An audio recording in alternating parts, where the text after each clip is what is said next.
I'm Jen Smith. I teach 4th grade, and this was the first year for one-to-one iPad devices in my classroom, and it really transformed the way that students learn this year.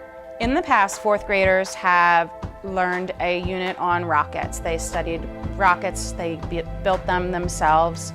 They learned about NASA and what it's like to be an astronaut.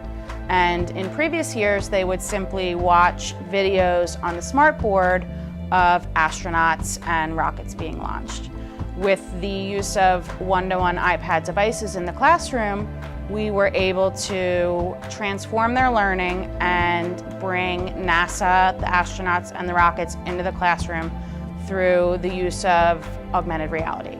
The students downloaded the NASA app on their iPad devices, and we were able to use that app to bring rockets into the classroom. Kids were able to pick and choose a different model rocket and have it pull up the rocket in front of their face, and they could twirl the rocket around and look at different pieces of it to help expand their learning for when they went to build their own model rocket. So after the students were able to go onto the NASA app and visualize all of the rockets, we then took our learning outside of the classroom, and the students launched their own model rockets, and we were able to film this and watch it back on the iPad devices.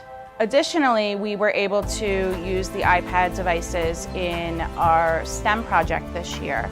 It made learning a lot more flexible because we pushed all of the desks aside, and students used the iPad devices to code and program a robot to play football.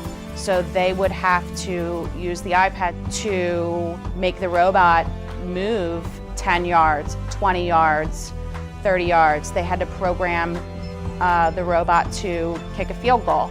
And through using the iPad devices, the kids were hands-on and did all of the learning. Because of the iPad devices this year, the students are engaged and the learning has become more student-centered.